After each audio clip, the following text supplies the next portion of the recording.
सीखने के Bohr model of an atom जो है वो हम कैसे बनाएंगे, ठीक है, और उसके अंदर क्या होता है।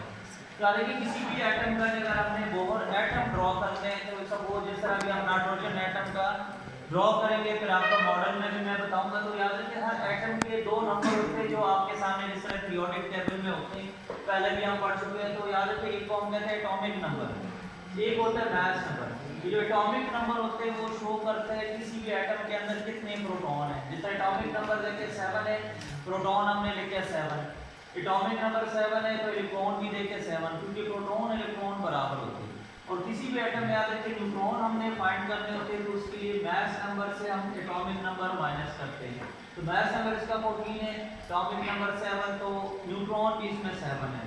अच्छा, उसको हम ड्रॉ कैसे करेंगे?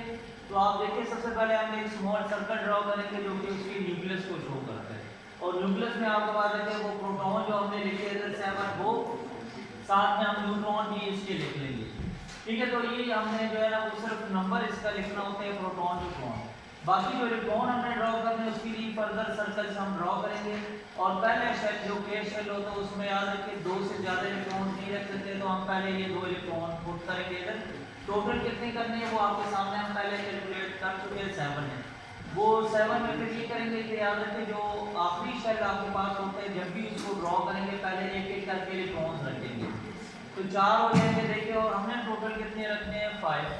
तो 4 से फर्दर जब इलेक्ट्रॉन्स और आ जाते हैं याद रखिए पेयर बनाते हैं। जैसे देखिए हमने 5 में ये नहीं किया कि 2 पेयर बनाए और एक सिंगल, हमने 4 एक एक करके पहले रखेंगे तो 4 हो जाएंगे, फिर इसके बाद 5th इलेक्ट्रॉन पेयर बनेगा।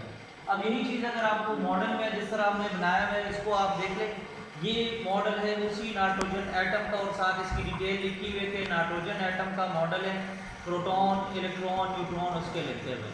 उसमें आप देखिए ये एटम का न्यूक्लियस है और इसके सेंटर में आप देखिए ये प्रोटॉन न्यूट्रॉन को हम शो कर रहे हैं। तो प्रोटॉन पे आप देखिए तो लिखा हुआ है प्लस, क्योंकि ये एटम के अंदर वो पार्टिकल होते हैं जो पॉजिटिवली चार्ज होते हैं। न्यूट्रॉन जो है वो न्यूट्रल होते हैं, इस पर कोई चार्ज नहीं है, लेकिन ये दोनों साथ ही होते हैं और एटम के सेंटर में होते हैं। इस सेंटर को हम क्या कहते हैं? न्यूक्लियस। अच्छा, इसके बाद इसके इलेक्ट्रॉन्स हैं। इलेक्ट्रॉन्स अगर आप देखें तो जिस तरह आपको मैंने बताया कि फर्स्ट शेल है, के शेल है और उसमें 2 आते हैं इलेक्ट्रॉन्स, तो ये वो 2 इलेक्ट्रॉन है।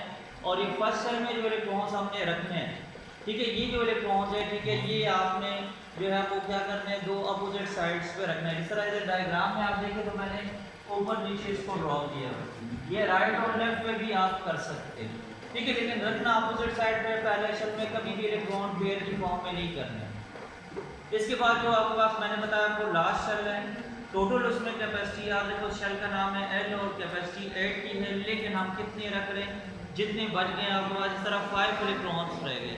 तो फार्मूला में आपको बताया सिंपल ये कि आपने एक एक करके इलेक्ट्रॉन रखना है। इस तरह ये 1 इलेक्ट्रॉन हो गया, 2 हो गए, 3, 4 इलेक्ट्रॉन। 4 के बाद याद रखिए हमने नेक्स्ट क्या करना है, फिर पेयर बनाने को, 5th इलेक्ट्रॉन इधर आ गया, ठीक है। तो ये आपके पास जो है ना वो इस एटम, सिंपल एक एटम है उसका मॉडल है, और इसको Bohr model of an atom हम कहते हैं। और इसमें याद रखिए ज़रूरी चीज़ें ये है कि एटम के अंदर जो है ना प्रोटॉन न्यूट्रॉन कितने हैं, इनके नंबर आपने लिखने हैं और ये न्यूक्लियस में होते हैं। बाहर जो इलेक्ट्रॉन्स हैं इनको आपने शेल में ड्रॉ करने, और वो आपने जो है वो शेल में वही फार्मूले के फर्स्ट में 2 से ज़्यादा नहीं रखने और लास्ट में जो है ना 8 से ज़्यादा नहीं रखने, ठीक है। ये आपके पास जो है ना Bohr atom model of an atom.